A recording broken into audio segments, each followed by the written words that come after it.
Всем привет! Ты слушаешь Беляев подкаст «Место», где про информационную безопасность говорят честно, без прикрас.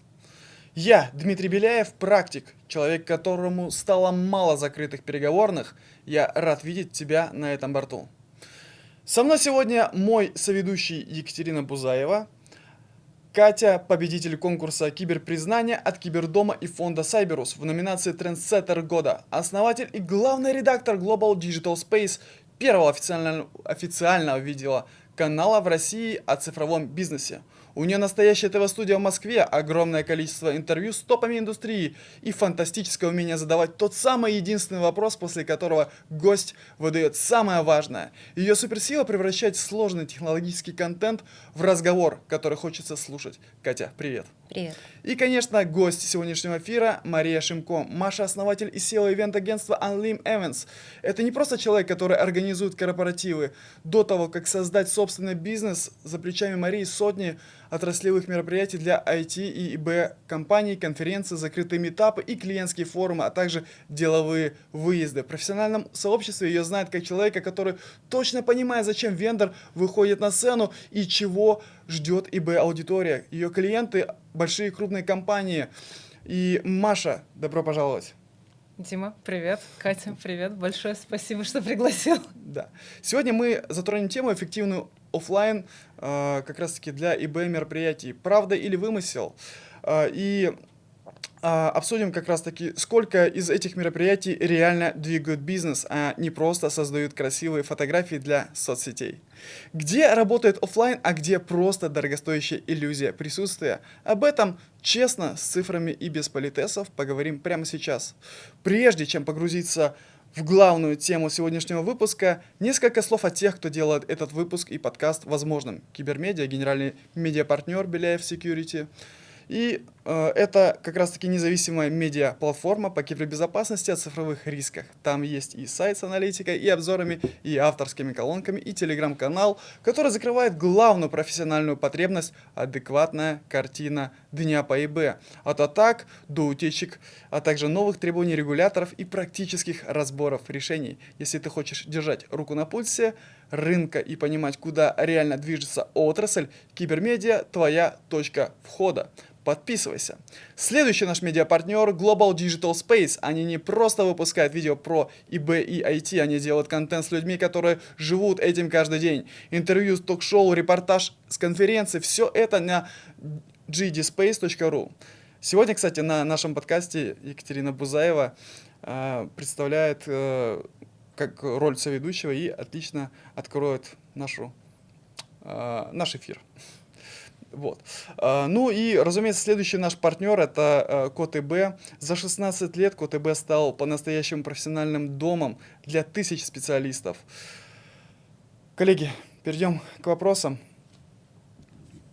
Как скажешь, ты здесь главный, Дима. Да, собственно, еще раз, мы сегодня поговорим на тему эффективный офлайн для ИБ-компаний. Правда или вымысел? Коллеги, у вас прям большой колоссальный опыт, и это поможет как раз-таки раскрыть тему сегодняшнего выпуска. Мы сегодня обсудим ряд интересных вопросов, и уверен, что нашей аудитории как раз-таки откликнется то, о чем мы сегодня поговорим, и, возможно, даже SEO тех компаний, которые, может быть, имеет вопросы вообще, а стоит ли проводить мероприятия и вообще куда нужно идти, к кому нужно идти за этими мероприятиями, вы ответите на эти вопросы, и все просто расставится на своих местах. Итак, переходим к вопросам. Маш, ты 14 лет в IT и ИБ. Потом, собственно, проработав там, ты ушла как раз-таки в ивенты. Обычно все бегут из IT, вот, а ты... Вернее, все бегут в IT, а ты из IT. Это был план или случайность? Слушай, ну, это интересная история. Спасибо, что спросил. Да, собственно говоря, наверное, это такое стечение обстоятельств, очень классное, где в одной точке, знаешь, на временном отрезке просто сошлись несколько факторов. Это уже накопленный опыт в IT и Б, вот, в общем-то, опыт моей работы с 20 лет. Это какие-то, знаешь, личные сильные стороны, навыки. И, ну, наверное, немножко безумие и мечта, вот, делать что-то свое, делать это круто, вот, и тот самый вот момент, когда ты такой, время начинать. вот так это и произошло. Мгм. Да. Хорошо. Тогда мы перейдем. А давай мы не перейдем ко второму вопросу. Давай. Я задам аналогичный вопрос Кате. Кать, вот расскажи свою историю, как ты попала вот в этот бизнес. В кибербез или в Кибербез маркетинг? в мероприятии, маркетинг. Тоже случайно. Я переехала из города Пенза, я кандидат наук и преподаватель маркетинга, рекламы. Преподавала, всю жизнь хотела заниматься чем-то другим. И первая работа, ну, вот случайно попала маркетологом. Тогда и бета и не было, на самом деле. 20 лет назад. И, по сути, ну, вот я стояла у истоков маркетинга в IT и ИБ. ИБ как направление чуть позже появилось. Единственное, что туда относилось, это антивирусы. Все остальное это был такой, знаешь, темный лес закрытый. И как продавать ИБ? Тоже был такой большой вопрос со звездочкой, потому что мы понимали, как продавать продукты питания, не знаю, там сапоги или еще что-то, как продавать то, что нельзя потрогать, то, что нельзя рассказать простым языком. Это был такой, знаешь, квест. Учились практически на ходу, придумывали что-то. И заглавная тема сегодня как раз офлайн. Это единственный канал или инструмент маркетинга, который классический из других сфер деятельности, из других отраслей, ну и который пришел к нам, по сути. Специфика такая, что у нас очень закрытый рынок. И это не просто слова. Да? Туда зайти, оттуда выйти практически невозможно. И, ну, да, это не шутка, это не секрет. Оффлайн мероприятие — это единственное, что продавалось 15 лет назад, 10 лет назад, даже 5 лет назад. И я тебе по секрету скажу, что вот все маркетологи, которые работают в IT и Б, они, наверное, согласятся со мной, это всегда надоедало и казалось, ну вот давайте мы что-нибудь интересное, лид-ген или еще что-то. На нашем рынке раньше продавались только офлайн мероприятия. То есть мы могли достучаться до аудитории только через офлайн мероприятия. И по сути, ну вот как и у Маши, наверное, так и у меня это так и произошло. Единственное, Маша, конечно, ну, не только занималась ивентами, насколько я знаю, да, ты в основном занималась классическим маркетингом, и ивенты было просто какое-то направление. Я даже поправлю. Действительно, наверное, я не раскрыла этот вопрос. давай То, что послушаем. да, то, что 14 лет в IT и Б, это вообще-то даже не про маркетинг. Вот. Я работала в развитии бизнеса, я занималась продвижением направления бэкапа, может быть, кто-то помнит прекрасные вендоры, Vim, Commvault, Acronis и так далее. Конечно, вот. помню. Мы на Соответственно, них росли. да, Школа. вот. И работали вместе с коллегами в одном отделе с виртуализацией. Вот, в принципе, я продавала все от железа, базового софта, там и Microsoft, и всего-всего. Вот, есть довольно неплохой бэкграунд технический в этом деле.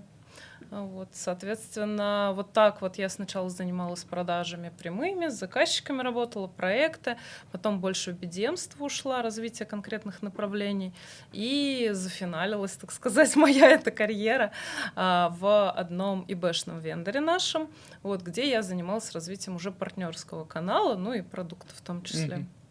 Вот, поэтому я даже не работала маркетологом.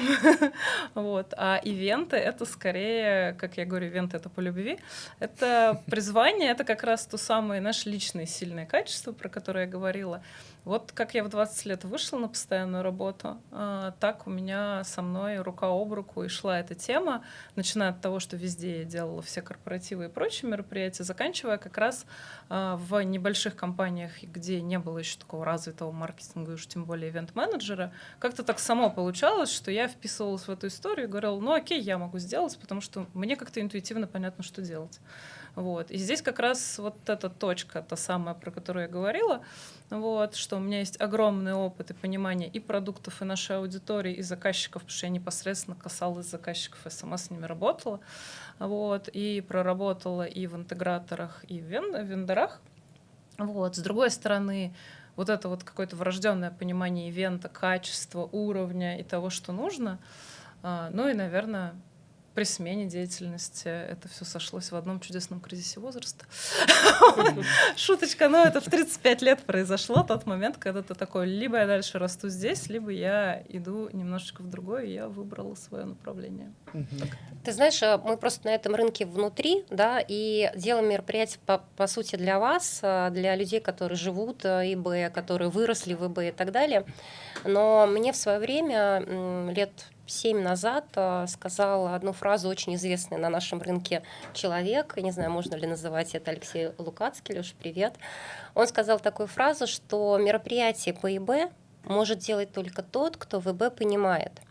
Это такая емкая, понятная фраза, потому что очень много агентств, МАЙС, ивент-агентства, которые на рынке хотели бы войти в IT-ИБ. Ну, что греха таить, да, и объемы, и сами мероприятия, и масштабы и так далее. Но не просто арендовать площадку и кейтеринг. Самое важное — это понять вообще специфику людей, которые туда приходят. И если ты в ИБ не понимаешь, ну, то есть это будет такое странное мероприятие. Это будет немного поверхностно, наверное, в том, что ты можешь предложить своему заказчику. Абсолютно верно. Да. Поэтому... Нужно чувствовать аудиторию. У нас все-таки специфика. Я все еще говорю у нас, потому что я даже не считаю, что я ушла из ИБ-сферы, если честно, потому что осталось комьюнити, да, женсовет, вот и так далее. Тема не отпускает, на самом деле. Поработав именно в IT в широком смысле, где вот сервера, бэкапы и прочее, с чем я была связана, вот, оси, и потом уйдя в ИБ, вот это низкое, как ты правильно сказала, довольно закрытое, наверное, такое комьюнити, вот, я прониклась атмосферой именно в ИБ, потому что узкая, классная комьюнити, очень сплоченная, очень интересная, вы друг друга знаете, но, честно говоря, непередаваемый опыт, и хочу в нем продолжать находиться. Да. Знаешь, Маш, мне посчастливилось быть как раз-таки на одном из мероприятий, которые ты организовывала, и я видел, что ты делала это с душой, ты просто отдавала себя по полной на это мероприятие. Уверен, что и на остальные ты также делаешь, вот, и с большой теплотой, с большой любовью ты вкладывалась в мероприятие, и если что-то было не так, ты всегда находила выход. И у тебя просто мероприятие было конфеткой. Вот просто вот я до сих пор вспоминаю об этом прям с теплотой, и это было классно. Спасибо. Друзья, мы переходим ко второму вопросу, и, можно сказать, мы выбиваем дверь с ноги. Маш, первое мероприятие, которое ты организовывала самостоятельно, что пошло не так и что спасло ситуацию? Я тебя разочарую, потому что ты сейчас хочешь какой-то эпичный провал от меня услышать, я уверена. Не обязательно, не обязательно. Я хочу просто услышать от тебя ответ, а, возможно, наши дорогие зрители хотят услышать от тебя именно эпичный провал. Да, но, к сожалению, для наших зрителей эпичного провала не случилось. Действительно, было непросто первые разы проводить свои первые мероприятия, очень волнительно. Вот. Но самая, наверное, большая была ошибка — это не технически с точки зрения организации, а я до сих пор вспоминаю мое первое мероприятие, когда я тоже его координировала. Вот. И как еще такой неопытный координатор, что я сделала, придя на 8-часовой монтаж в 3-этажном помещении, где у нас был, значит, первый этаж кейтеринг, второй конференц-часть, третья вечерняя программа, и всю площадку надо готовить. Я пришла в туфлях, в тех, которых уже планировала дальше ходить на мероприятие. Ты представляешь, 8 часов бегать, ты представляешь, ты не так хорошо представляешь. У меня нет пока этих туфель. Да. Так, такая скользкая тема. Вот. 3 часа бегать туда-сюда, вот, на каблуках, в которых ты вообще планировал весь день работать, а потом весь день в них ходить. Вот, была тотальная ошибка. Очень забавно. Вот. А в плане каких-то, наверное, организационных косяков, там, возможно, которые были допущены, ну, незначительные мелочи. Вообще хороший организатор отличается от плохого тем, что он любой косяк может исправить. Так, чтобы вы это не заметили, даже если он был. Потому что, ну, как бы все мы люди, и у тебя безумное количество подрядчиков, всегда есть теория факапа, вот, всегда есть, как это, Мёрфи, вот эти вот истории про, значит, как они называются, ты, наверное, помнишь, нет? Теория косяков, да, в общем, да, которые происходят с людьми. И, в общем-то, твоя задача, что бы ни случилось, разрулить так, чтобы получилась конфетка как раз-таки. Вот, и обернуть все даже в лучшую сторону. Иногда такие забавные тоже ситуации бывают. Вот, ну, поэтому... Кстати, было бы хорошо, если бы ты чуть попозже рассказала о своих забавных ситуациях. Ну, хорошо, обязательно. Кое-что есть. Мгм. Не все можно рассказывать, но кое-что Да? могу. Ну, ты, кстати, можешь рассказать какой-нибудь эксклюзив, который никто не знает. Никто, даже сам заказчик. Можно не называть заказчика, кстати. То, что Слушай, произошло на мероприятии, должно остаться на этом мероприятии, да? Да. Нет, но было такое, то, что, наверное, я все равно компанию называть не буду. И, Конечно, в общем-то, конечно. никто, кроме внутри, не знает. Но была очень абсурдная подстава, когда это не с организацией было связано, но я волновалась, хотела все подготовить получше. У нас были награды, у нас были стеклянные красивые награды, которые изготовили в ограниченном количестве, там, под каждого награждаемого, да. Такие в бархатных коробочках, такие красивые. И вот я такая... я вот как всегда суечусь, знаешь, вот у меня есть координаторы, хелперы, все делают, такая, я сама награды отнесу к сцене, положу на стол, чтобы уже точно там лежали. Я взяла эти награды, понесла их стопочкой, спотыкаюсь, и верхняя награда вот так скользит красиво и разбивается у моих ног. Я стою просто, у меня выражение лица, челюсть на полу. Вот, но я пошла, благо я очень люблю девочек, в основном, которые возглавляют отделы маркетинга и развития. То есть они все с бэкграундом в ивенте, они все знают, что такие ситуации могут происходить. Любая вот ерунда может случиться. С кем угодно. Да, и я благодарна за вообще адекватность своих заказчиков, за понимание. Мы поржали, сказали, что стекло бьется на счастье. Конечно. Вот, Кто-то вообще решили... забывает делать резервную копию, поэтому... Да, и что тогда на счастье происходит? Конечно, только шифрование.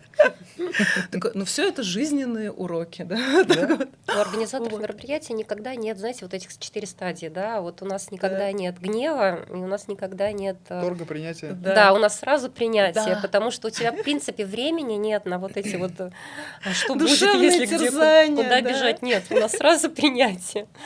Да, согласна. Вот, на самом деле быстро решили, да, там, ну, нашли мастерскую, быстро заменили. Вот, ну, несколько часов оставалось, все тут тьфу. Поржали. И самое это, что интересно, вот он как теория большого косяка, он один случился. Дальше мероприятие прошло просто непревзойденно идеально. И это классно. Вот такие вот бывают истории. Мгм. Супер. А я перейду тогда к вопросу от нашего генерального медиапартнера Кибермедиа. Друзья, вопрос сразу к вам обеим. Вопрос следующий. Цитата. Нам, как ИБ Медиа, часто приходится наблюдать, насколько скептично настроены ИБ-директора к любому прямому маркетингу. И если условный ИБ-вендор привозит ЦИСа на закрытое мероприятие, ИБ-директор про себя думает, ага, сейчас будут продавать. Как организатору сломать этот барьер недоверия? Есть в вашей практике реальный кейс, когда продающий ивент выглядел для ИБ-директоров настолько экспертно, что заказчик получил контракты, а у ИБ-директоров не осталось осадка, что их доверием манипулировали? Хороший вопрос. Да, согласна, хороший. Кто первый выскажется? Слушай, ну, во-первых, я вот тут отметила то, что в любом случае это довольно адекватная ситуация. Мы же все как бы вменяемые люди, что, приглашая на мероприятие, человек идет и понимает, что он идет на мероприятие какого-либо вендора.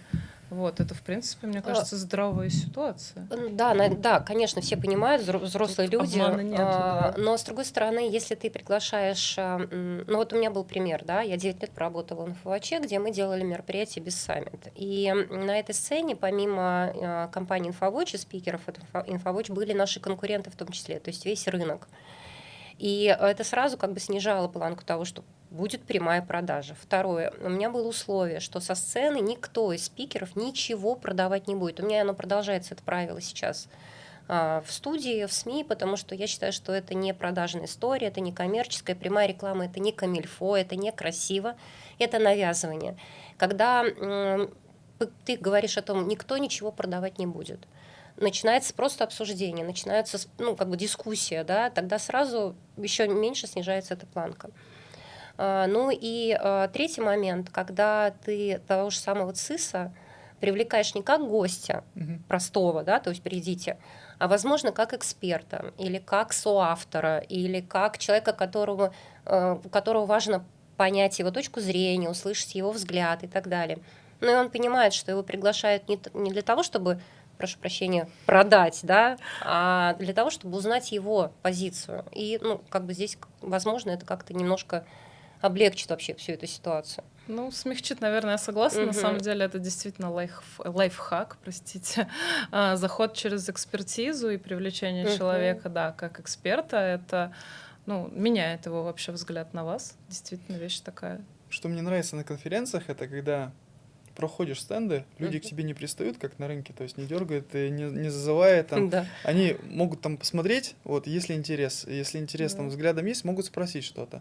Вот, но ни в коем случае они тебя не принуждают.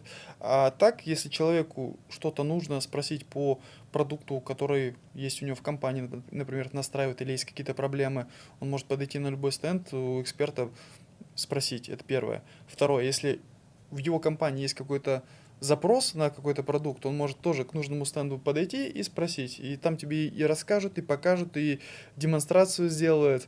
В общем, и этим как раз-таки, ну, мне и нравится конференция. Ну, это только одна из таких ниш. На самом деле там куча нетворкинга, полезных контактов и огромное количество, разумеется, экспертизы.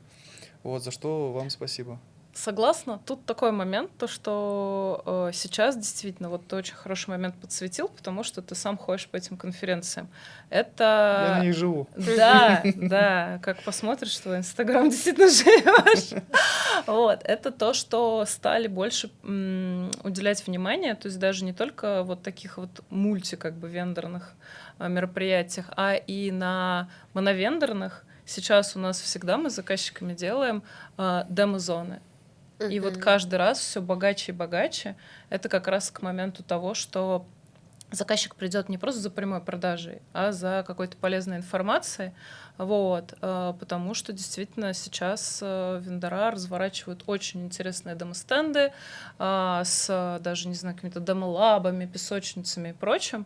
И этот подход заказчикам действительно заходит. Но я хочу сказать, что наша тенденция на нашем рынке очень тяжело сделать какое-то новое мероприятие, потому что количество мероприятий на eBay рынке в разы превышает, например, на том же самом IT. Если посмотреть степень развития маркетинга IT в России, оно без как бы ничего личного, да, но айтишные компании, они немножко сзади. То есть то, что мы уже прошли условно лет 7 назад в ИБ, в том же самом видео, в том же самом мероприятиях. То есть мы уже не делаем такие форумы, как раньше, да, мы сейчас делаем более нишевые, кулуарные мероприятия, Да. а IT-компании, они еще там где-то. И вот количество мероприятий на eBay рынке, ну, это просто гигантское.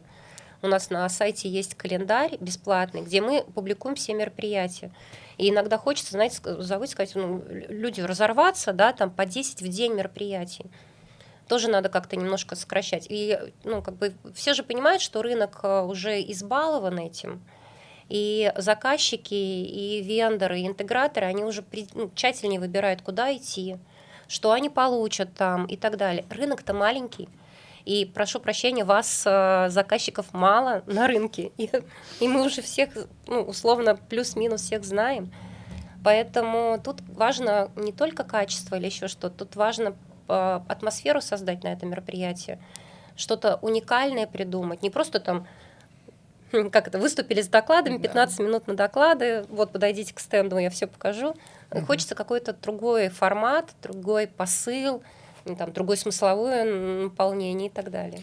Я соглашусь и заметил такую тенденцию в связи с ростом количеством конференций, и растет как раз-таки конкуренция между ними. Конечно. И ко мне в этом году дважды приходили крупные организаторы, просили помощи в организации той или иной конференции. Ну, название не буду говорить, у меня на сайте есть название этих конференций.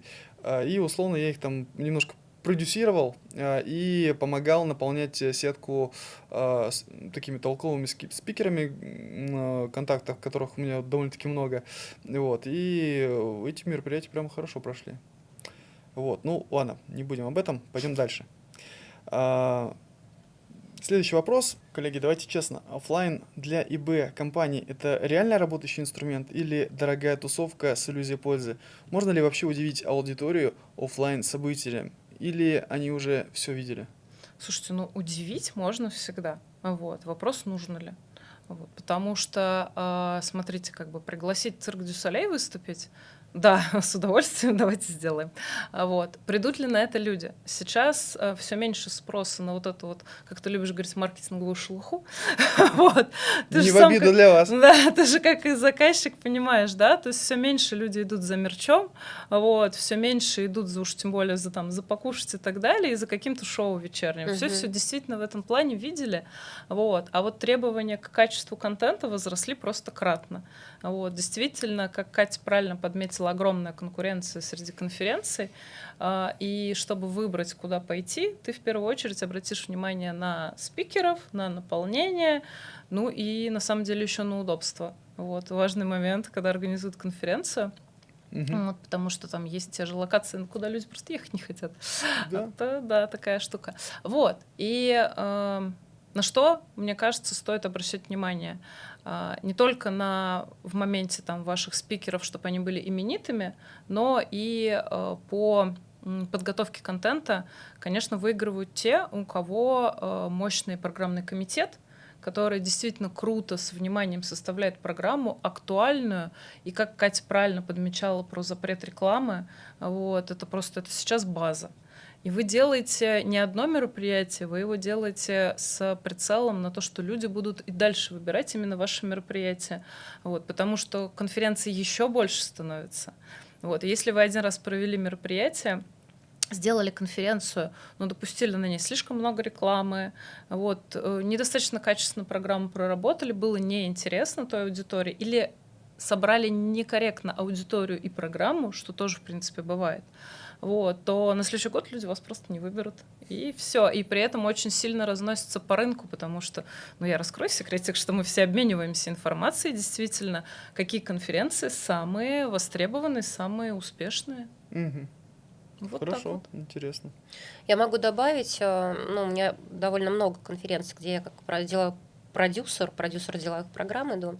И если, например, какой-то вендор возьмет пакет условно с выступлением, а я знаю, что у них мало говорящих спикеров, то мы с ними пытаемся, с организаторами и непосредственно этим вендором, партнером придумать какой-то формат такой, чтобы их менеджера, условно, по продажам на сцене не было. Ну, то есть мы даже идем на это. Либо я знаю, что берет какой-то вендор пакет, и я знаю, что у них очень классный эксперт, я иду напрямую к этому эксперту и говорю, вот ты мне нужен на сцене, а не так, кого там коммерческий департамент отправит и делегирует. Потому что я понимаю прекрасно, что задача у менеджеров продавать, ну давайте тогда вы будете продавать на тех же самых стендах, а задача моя — собрать интересный контент. Здесь на самом деле в любых мероприятиях это такая, знаешь, симбиоз, да, потому что от контента, от тех спикеров, которые выступают, от экспертов на сцене идут заказчики на экспертов. То есть заказчики идут на экспертов, а на заказчиков идут вендоры. И тут вот такая вот триада, без которой, в принципе, то есть все три объекта, они очень важны. То есть мы без одного не сможем сделать мероприятие. Встречался кейс, когда вендор приходит, говорит, слушай, ты же пользуешься нашим продуктом, а не хотел бы ты выступить на такой-то конференции и поделиться какими-нибудь кейсами там, по работе с нашим продуктом. И такое бывает. Переходим к следующему вопросу. Маш, ты видела изнутри больше 100 мероприятий. Назови 3 самые дорогие ошибки, которые ИБ-компании совершают снова и снова при организации ивентов. Ты, кстати, тоже, Кать, можешь добавить потом. Дорогие. Да, мне кажется, возможно, наш топ-1 сойдется, потому что мой топ-1, даже топ-1, потом еще, конечно, могу добавить, но на первом месте с отрывом для меня это экономия на техничке. Вот, на техническом обеспечении, да. И мне кажется, ты согласишься, потому что это техничка — это база, ребята. Сейчас кто-то думает о женщине со шваброй, вот, ну, мы не об этом. Да, техническое обеспечение, соответственно, все, что обеспечивает звук, свет, видео, вот, например, онлайн-трансляцию, то же самое, потому что, это, в общем-то, это основной фокус внимания вашей аудитории, вот, и качество того, как пройдут выступления, как будет переключаться, не знаю, контент, будет ли подсвечиваться ваш спикер, будет ли работать микрофон и, не знаю, даже элементарно качество звука и прочее. Это прям, очень-очень сильно большая часть, я бы сказала, большая часть успеха мероприятия. Очень часто, к сожалению, сталкиваемся. Я прекрасно понимаю, что люди, когда не погружены в эту тему, тут большая просьба прислушиваться, правда, к вашим там доверенным подрядчикам, организаторам, потому что часто возникают вопросы: а зачем нам в техничке 5 человек? Кто эти люди? У нас что, диджей, вот этот за 50 тысяч диджей, значит, от ведущего не может свет настроить, за экраном последить? Да там же пару слайдов перелистнуть, по сути, делать-то нечего. Вот, ребят, честно скажу, делать есть что.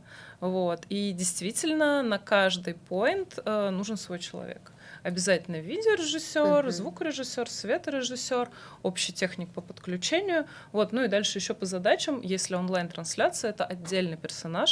Персонаж тоже там разное, конечно, бывает. Вот. Собственно, не экономить на техничке, умоляю вас. Вот. Не что будем. еще? Да, спасибо. Приходи за мероприятие. Наверное, мы хотели топ-3. Наверное, есть еще важный момент, который хочу подсветить: не экономить на имидже, не экономить на брендировании и застройке площадки.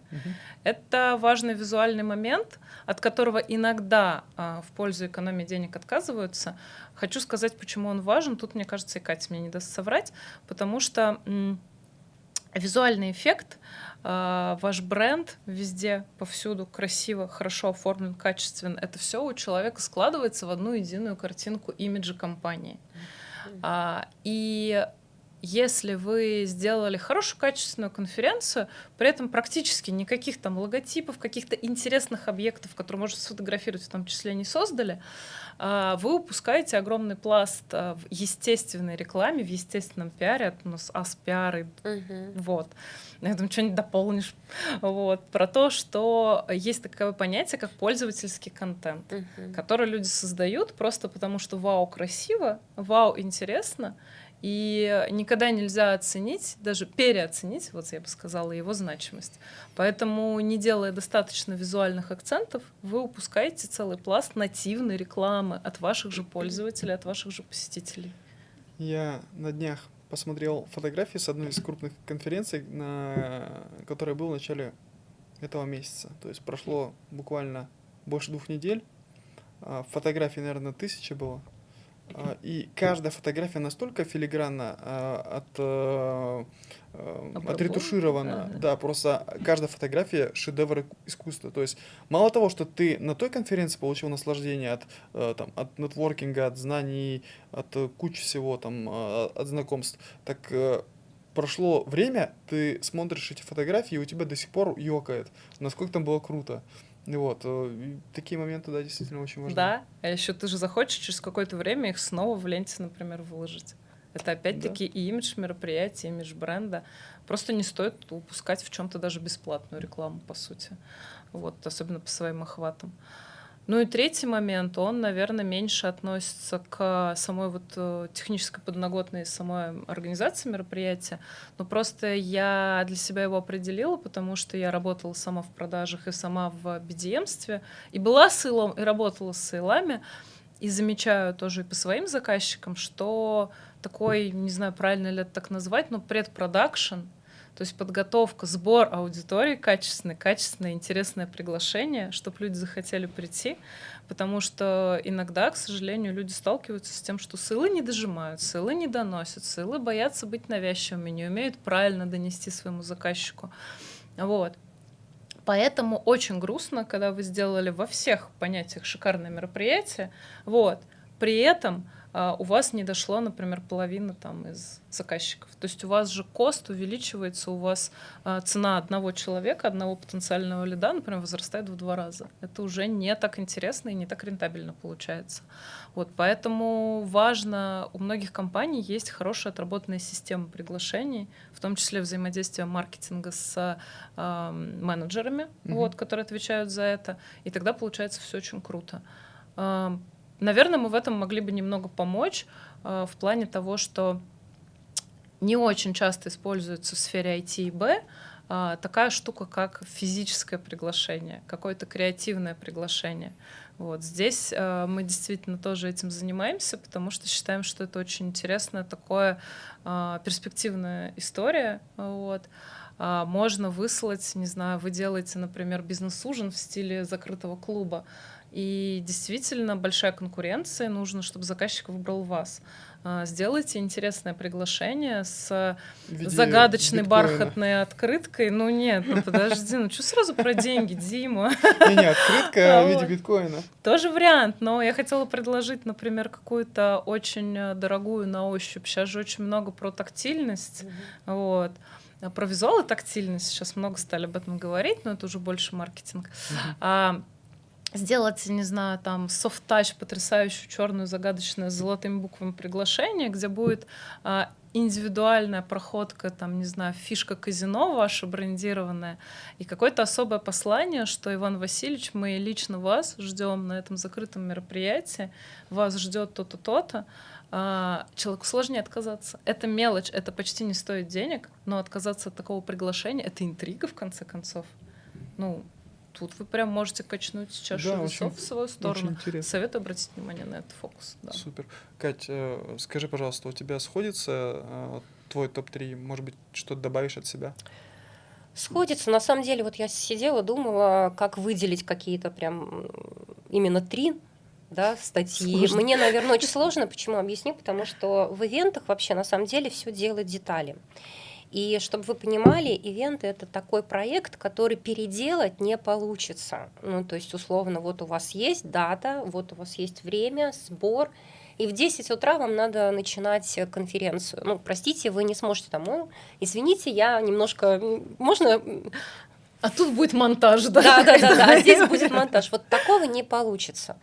И у организаторов в этот момент просто надо учесть все, вплоть до каких-то таких деталей, мелочей, которые вам, может быть, не бросаются в глаза, но человек зайдет, условно, в туалет куда-нибудь, да, ему не будет хватать туалетной бумаги, я утрирую, но тем не менее, извините.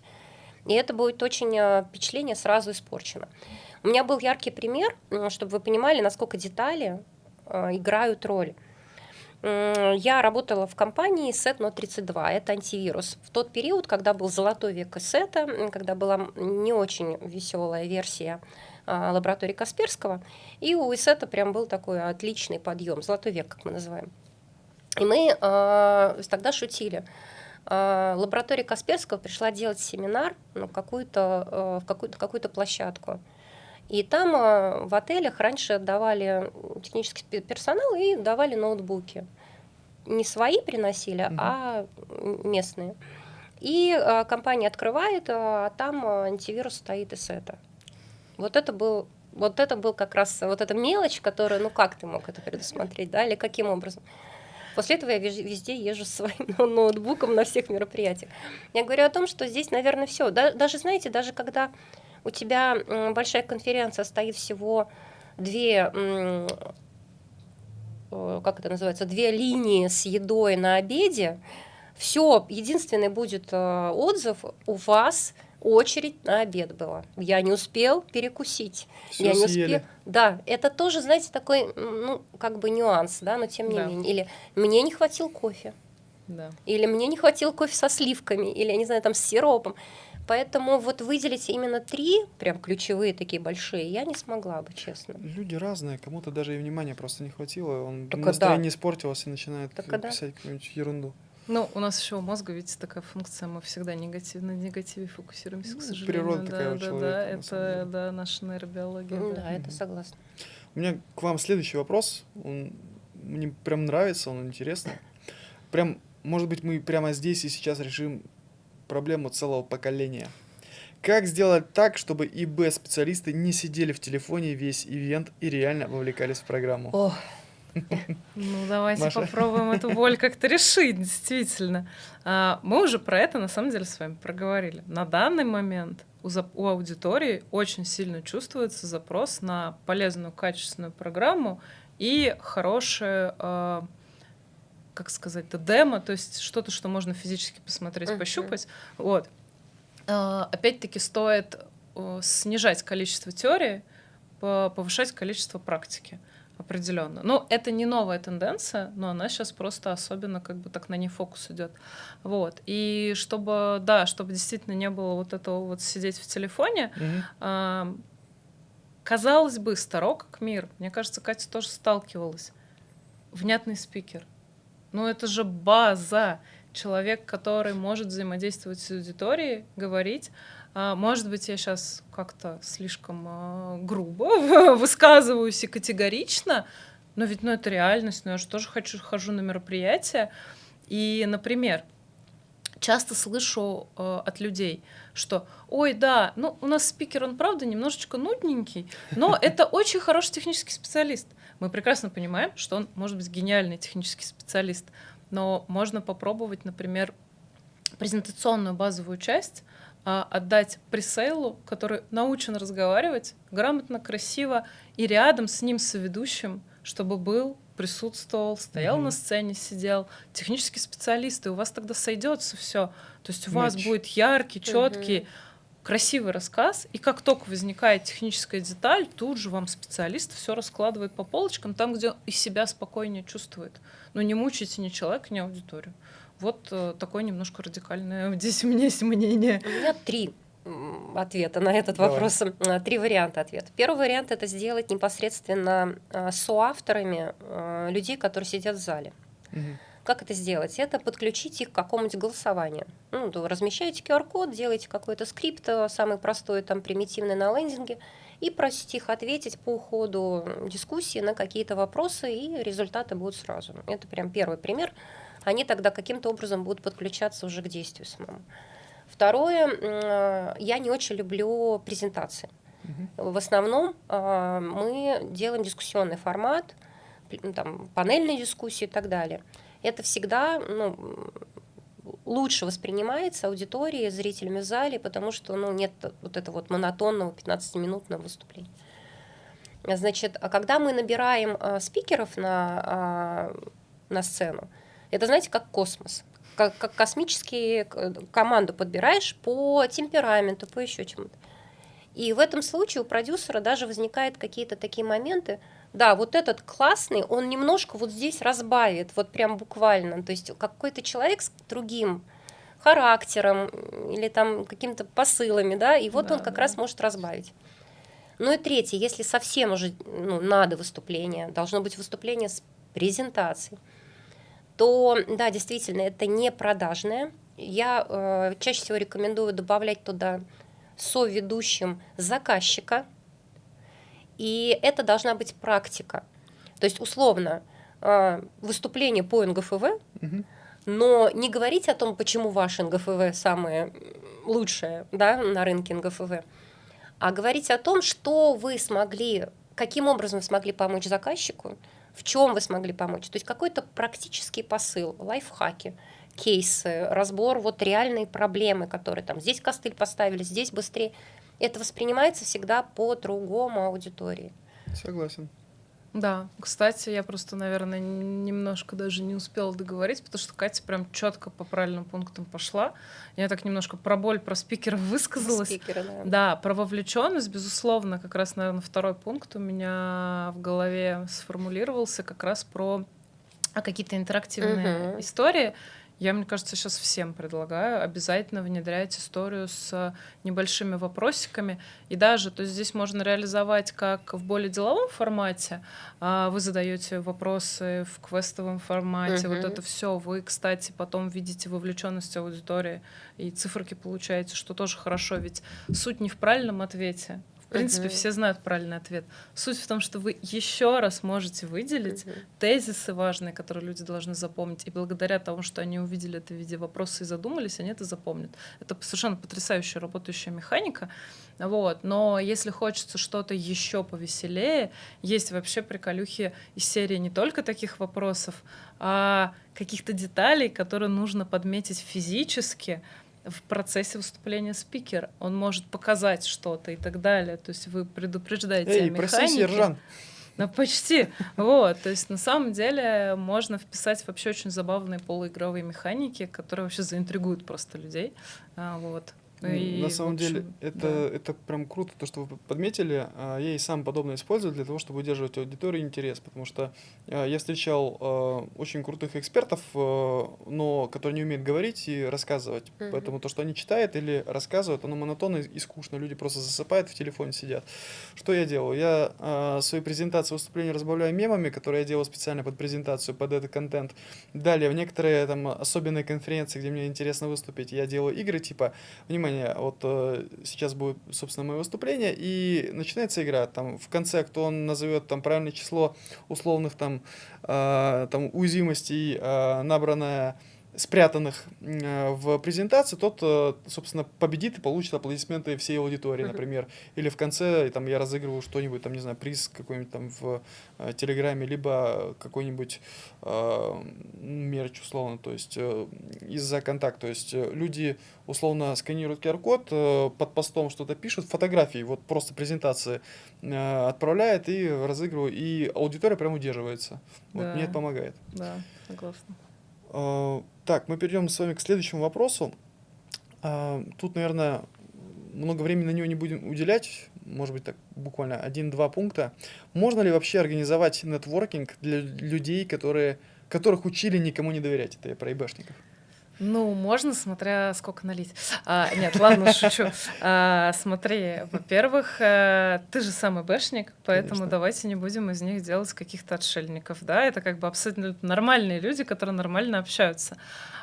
Из всего, наверное, нюансов, которые я подмечала на мероприятии, это был один такой прикол, что мы решили цифровую викторину сделать, и нужно было буквально на обычный телефон нашего координатора сфоткаться, там, показать определенный жест, вот, и потом это, ну, просто крутились фото. И действительно я подметила, что люди из информационной безопасности, они настораживаются такие, ну, это биометрия, это моя фотография, а зачем, а куда?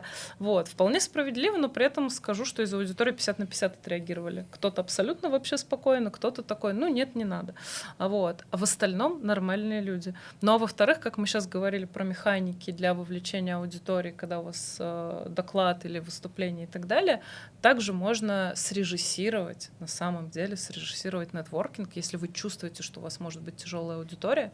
Вот это реально можно все организовать. У меня Раскачать вопрос народ. к Маше. Да. Маша, расскажи, пожалуйста, как сейчас строится твоя структура? Вот для тебя какое мероприятие большое, где ты уже начинаешь искать себе помощников, там, подрядчиков еще дополнительно? Понятно, что подрядчики есть в любых мероприятиях, ну вот там условно там, от какой-то суммы или какое-то большое мероприятие для тебя большое, и требует больше участия со стороны внешних.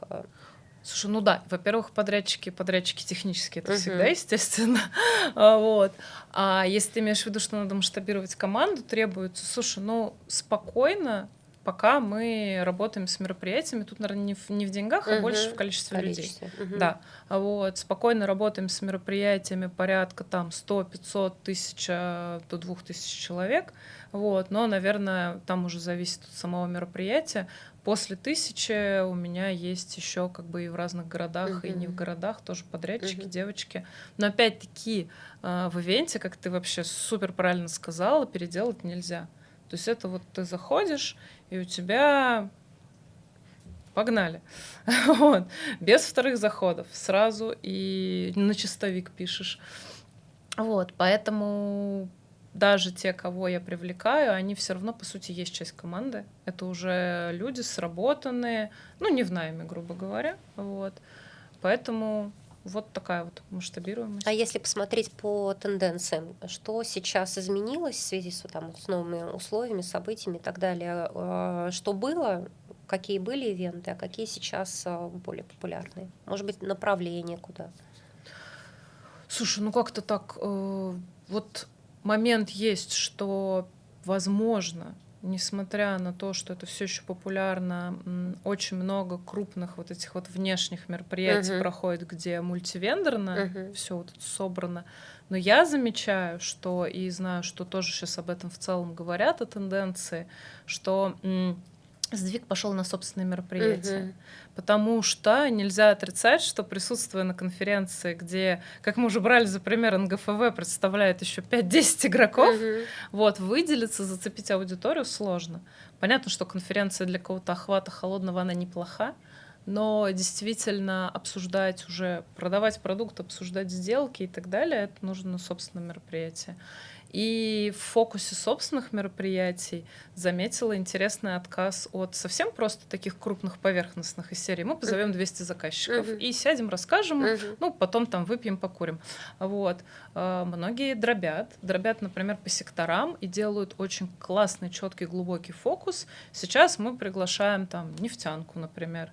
Вот, углубляемся, почему их задача. Также вот референсных Мгм. заказчиков приглашают и делают мероприятия, например, там 30-50 человек с интересным небольшим докладом, с большой технической частью, адаптированной именно под этих людей, вот, и каким-то очень приятным, уже очень неформальным развлечением. Действительно, многие сейчас хотят создать ощущение закрытого клуба. Это такая топовая Закрытый. история, да. Дима, у Мгм. меня к тебе вопрос. Можно? Давай.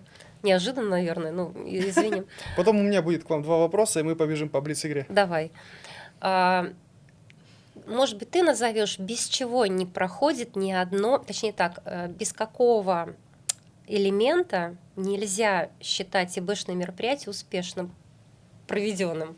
Без чего не проходит ни одно ИБшное мероприятие хорошее? Со стороны организатора, ты имеешь в виду? Ну, с каким-то, ну да, со стороны организаторов, то есть это какое-то действие на нашем рынке, которое считается необходимым минимумом, базовым Ну, минимумом. самое ключевое — это топовые спикеры, которые умеют говорить и у которых большая экспертиза. И эта экспертиза грамотно разделена на различные блоки, сессии, там, пленарки и так далее. Причем они должны разговаривать и рассказывать разные темы, совершенно под разные сегменты рынок. Тогда это мероприятие пройдет просто на высоком уровне. Ну и, разумеется, уделяйте внимание площадкам. То есть, если площадка адекватна, если вмещает нормальное количество людей и не нужно ютиться, чтобы попасть, послушать какого-нибудь спикера, там все занято, и люди просто из-за двери выглядывают, пытаются услышать, это, ну, просто разочарование вызывает. Маш, может, ты ответишь на вопрос? У Но меня это такое- не программа, скорее, это больше нетворкинг какой-то или кулуарная часть. У меня такое ощущение, что ты заведомо знаешь ответ при этом, что у тебя есть... Шпаргалка. Да, что как это вывод. Что-то кулуарное, без чего ни одно ИБ мероприятие не обходится. Нет, оно обходится, возможно, но Без в этом денег. случае, в первую очередь, но в этом случае мероприятие считается как-то то ли незаконченным, то ли что-то Апероль пати. Караоке в конце, что ли? Я не знаю. близкое. Кальяны. Это база. Да, это база, без чего ни одно хорошо организованное мероприятие ИБшное не должно заканчиваться, да? То есть Да. это прям Кальяны очень любят. Да. необходимый базовый минимум, как у нас называется. Это Я бы назвал это для себя роскошным максимумом на конференции. организатор, учтите, да? Я как-то действительно даже не подумала, да, сейчас везде практически у нас сразу в предложении такие вечера и кальян. Райдер. Да, райдер. Коллеги, быстренько пробежимся по 2 крайним вопросам и потом блиц. Вопрос будет как раз таки про ИИ. ИИ уже делает презентации, пишет программы, генерирует контент. Что остается за живым организатором и ивентом, что останется через 5 лет? Что ИИ заберет? То есть, что останется за организатором, а что за ИИ через 5 лет? Можно ли полностью автоматизировать организацию B2B мероприятия от концепции до отчета, или это утопия? То есть, тут коротко, пожалуйста. Слушай, восстание машин не боимся, да. Ага. Давай коротко скажу то, что мне не кажется, что нашу работу отберет ИИ, потому что многие, наверное, экспериментировали, играли с GPT и так далее. Вы видели, насколько мертвые или Шалуны. неприземляемые истории он делает. А если требуется креатив, это вторичный креатив, как мы все знаем. Вот, поэтому первичный креатив остается за человеком. Тонкости, в том числе юмор, остается за человеком. Вот. А за человеком остается, безусловно, общение. Как говорится, человек нужен человек. Это не меняется. Вот, это остается. И никто не отменял по-братски. Вот, потому что если что-то пойдет не так, никакой GPT-чат ничего вам не автоматизирует и не решит. Потому что вот реально вопросики решаются в моменте. Ночная перепечатка каких-то материалов или еще что-то. Ну, пока все завязано на людях. Я себе не представляю роботизацию, но, смотрите, если кто-то из аудитории не согласен с нами и готов проэкспериментировать... Выключите выпуск. Вот, готов проэкспериментировать, мы с удовольствием бы в эксперименте поучаствовали. Давайте зададим промпты, напишем мероприятие, попробуем ботов с одних с другими сметчить, а мы попробуем проконтролировать такое. Мгм. Но пока Интересно, кто не вижу проспонсирует это? себя. Да, давайте, мы ждем. Окей. Маш, и крайний вопрос для тебя из основной рубрики. Расскажи, пожалуйста, почему в целом ИБ-компании должны выбрать именно твое агентство? Ой, ну это прям как-то самореклама такая. Прямая реклама. Ну, у тебя минута славы. Да, минута, да. Ну, за красивые глаза, наверное. Нет, ну, первое, что хочу сказать. Ивенты по любви, команда мощная, потому что все не только, хоть я понимаю, что ко мне, честно, да, как бы люди приходят, знающие меня в ИБ-отрасли, потому что знают меня, вот, за мной, важно, что за мной еще стоит очень грамотная команда. Мгм. И если я, например, из IT-ИБ-отрасли и диктую нам как раз историю про то, как нам четко работать в этом направлении, вот, то у меня девочки еще из разных отраслей. Вот. И медицина, например, и финтех, потому что отовсюду можно взять опыт. Мгм. Вот. Поэтому все не упирается в мой опыт, он на самом деле у команды намного больше, и даже по годам. Вот. Соответственно, я считаю, что у нас идеальный симбиоз классных, опытных, горящих своим делом специалистов, моего личного опыта в IT/ИБ, то, что я могу понять с полуслова или привнести ровно то, что нужно. Вот. Ну и просто того, что мы за любой кипиш, кроме голодовки. Огонь. Мы теперь переходим к завершающей стадии, это блиц-игра. Я задам 10 вопросов тебе, постараюсь протараторить максимально, насколько смогу. Твоя задача не думать, отвечать да или нет. Готова? Ну давай. Ну, хорошо. Так, Да или нет? да. Ладно. Тут я Первый вопрос. уже я отвечаю, да. Ты хотя бы раз видела, как ИБ-вендор приходит на конференцию без четкой цели, просто потому что все идут? Да. Ты сама когда-нибудь уходила с отраслевого мероприятия раньше времени, потому что все понятно за первый час? Да, точно. Считаешь ли ты, что закрытый митап на 20 человек дает больше пользы, чем конференция на 500? Иногда, да. Ну, Бывало ли, что клиент приходил с запросом «сделай нам что-нибудь» без внятного брифа, и мероприятие все равно получалось удачным? Ну, то есть цели какие-то всегда были, конечно, но без четкого ТЗ, да, конечно. Ты веришь, что искусственный интеллект в ближайшие 3 года реально изменит формат ИБ мероприятий? Нет. Есть форматы мероприятий, которые по твоему опыту в ИБ рынке уже умерли, но вендоры продолжают в них вкладываться? Да, да, есть такие. Согласна ли ты, что выездное мероприятие всегда лучше городского для решения бизнес-задач? Ну, да, если заказчику сбежать некуда, то да. Считаешь ли ты, что большинство ИБ-компаний в России недооценивают оффлайн? Да, действительно. Была ли ситуация, когда ты отговаривал клиента от мероприятия, потому что это было неэффективно для его задач? Ну, были, по крайней мере, форматы, да. И последний вопрос. Порекомендуешь ли ты Беляев подкаст своим клиентам из ИБ-сегмента? Димочка, ну, естественно, конечно, порекомендую. Супер, ты отлично справилась. Спасибо. Большое спасибо тебе, Маш, спасибо тебе, Кать. Мы, собственно, будем сейчас прощаться с нашими зрителями. Мы сегодня поговорили о том, что оффлайн мероприятие в ИБ — это не просто быть видимым. Это инструмент, который работает только тогда, когда за ним стоит реальная цель. Продуманный контент и честное понимание своей аудитории. Маша показала изнутри, как выглядит рынок глазами организатора, который прошел путь от ИТ-специалиста до SEO-ивент-агентства. И, пожалуй, главный вывод сегодня: эффективный оффлайн — это не вопрос бюджета, это вопрос намерения и дисциплины. Если этот выпуск был полезен, поставьте лайк, напишите комментарий. И вам вопрос. Напишите, в какой момент оффлайн мероприятие в твоей компании превратился из строки бюджета в реальный бизнес-инструмент. Или наоборот. Мне очень интересно почитать ваши комментарии. Подписывайтесь на Беляев подкаст на всех удобных для вас платформах. У нас их более 15. Подписывайтесь также на каналы Марии и Екатерины. Если хотите мероприятия, которые реально будут работать. И не забудьте, разумеется, про Global Digital Space, Кибермедиа и КТБ, где контент для нас с тобой выходит каждый день. И последние перешли этот выпуск коллеги, который принимает решение о бюджете на мероприятие. Пусть этот разговор станет поводом сесть и честно договориться о том, чего вы реально хотите от оффлайна. Берегите себя и свои периметры. С вами были Беляев Дмитрий, Екатерина Бузаева и Мария Шимко. Это был Беляев подкаст. Честно про ИБ и до новых выпусков.